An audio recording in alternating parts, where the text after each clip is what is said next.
If you want to know how to use ChatGPT and avoid wrong answers, same question, two completely different answers. First, you need to understand how it works and what are the fundamental principles plus limitations. We will get to all of that, but first, let me ask you a question. How do you know if the result you get from ChatGPT is even good or correct? If you're an expert in a topic you're asking about, you will very quickly notice that it is very often wrong. But what if you're not an expert? Most people are at this stage. They don't know what they don't know. And in more scientific terms, it is called unconscious incompetence. My goal on this channel is to get us at least to level 3. Combine unconscious incompetence with media's sensationalism of AI, and you get a ticking bomb. A dangerous idea growing in public's mind that AI is smarter than us, and therefore, whatever it says, it is correct. We will talk how consumer product like ChatGPT works, but let me just jump ahead and say you should not trust it blindly. And I understand, any result you get now feels like magic. But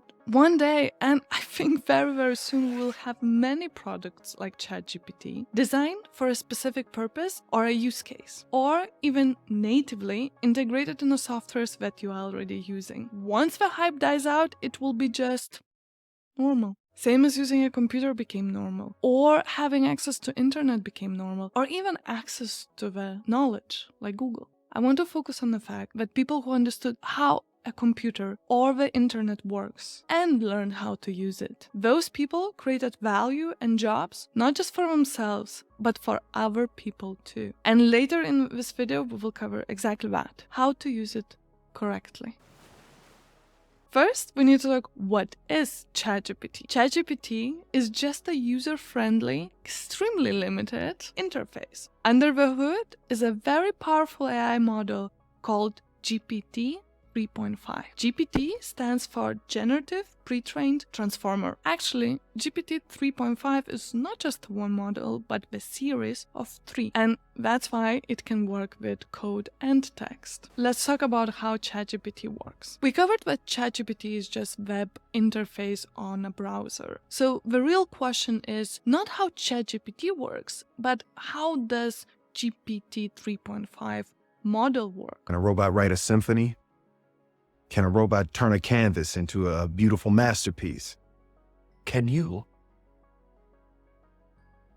I will link all the resources and one specific article for those of you who want to go down the rabbit hole. But in this video, I will attempt to simplify it. And I want you to be critical and check resources for your own interpretation. If you have a better explanation than my simplification, please call me out and share it with the community in the comments below. I have no intentions to be the smartest person in the room, and I'm here to learn together with all of you. Okay, so here we go. ChatGPT models are trained on massive amounts of text data, like books, websites, social media, and even Reddit. They are trained to learn language rules and how words are used together in sentences. This set of training data goes all the way up to 2021, and the most common language in GPT models is English. There are other language models that cover way broader spectrum of languages than GPT models. In English language, there are 40,000 commonly used words. And if you look at the large part of English text altogether, a few billion words, we can get an estimate of how commonly each word is used. If you ever Googled the meaning of a word, you might have noticed or not this option. So this graph right here shows how the word has been used in text or literature over the time. And if you ever clicked on this, it actually shows you way more data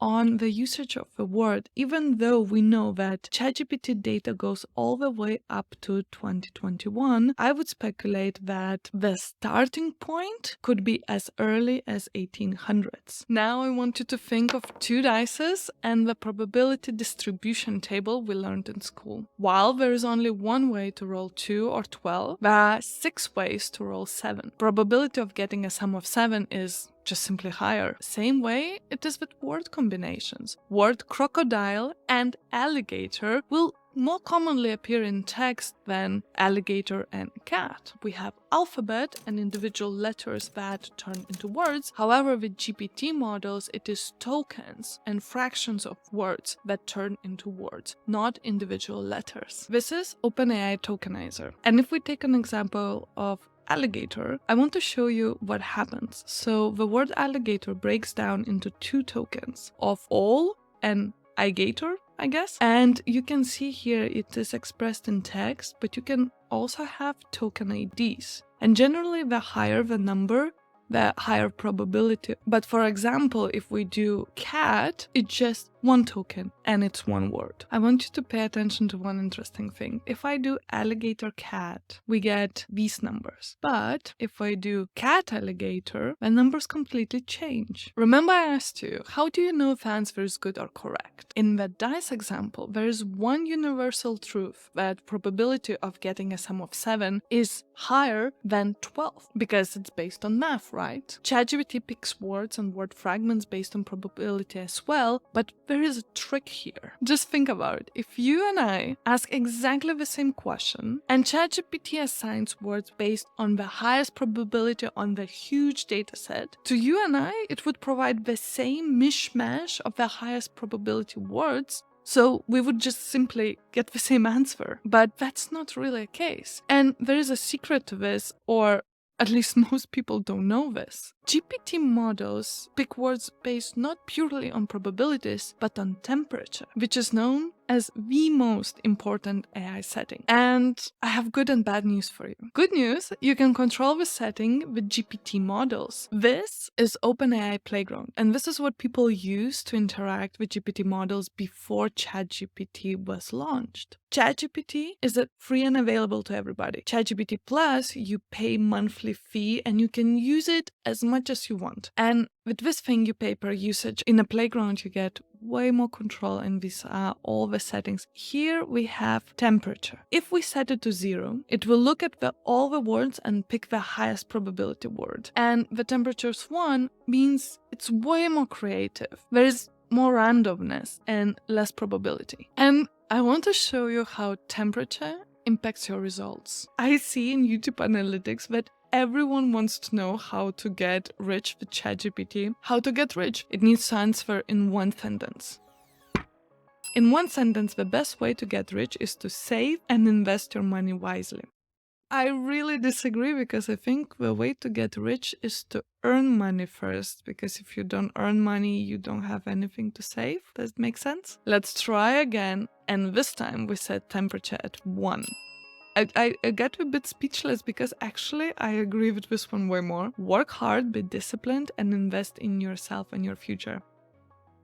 Same question, two completely different schools of thought. Bad news, with ChatGPT you can't control the settings. And I couldn't find information to which settings is ChatGPT set to. Now that you know how ChatGPT works and that it just predicts word, but this prediction sometimes is random to make answers more interesting, and therefore you and I will get different answers, let's talk how you can use ChatGPT correctly and avoid wrong answers. First, to interact with AI, use prompts. There is the whole art and a new profession called prompt engineering.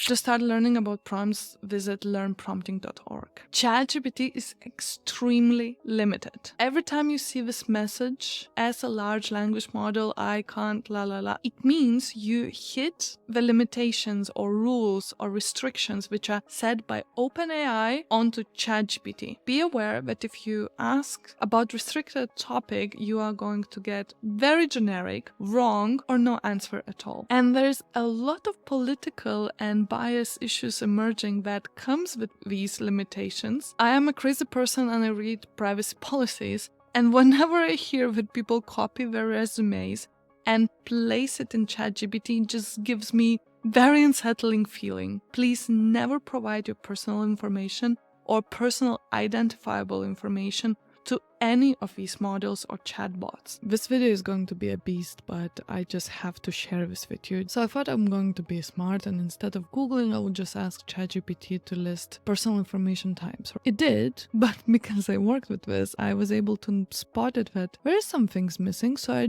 regenerated and I got different information. So I asked to compare this list. This just shows to you that even with information which is specific, but it still gives wrong answers. In general, I have trust issues with the internet, and I would really encourage you to use critical thinking with any tool you use. You probably don't know, but it's real humans who are used in a testing process. They're reading and rating how accurately AI provides their answers, and therefore you also can rate answers. If you're worried that you provided OpenAI with sensitive personal data, you can use this form to submit and get your data removed. So with this knowledge, when you use ChatGPT, ask yourself, am I seeking facts or am I seeking ideas and inspiration? In general, ChatGPT is not going to make you rich, is not going to fix all your life problems, but it's really good with the specific tasks like content generation, summarization, classification, categorization, and sentiment analysis,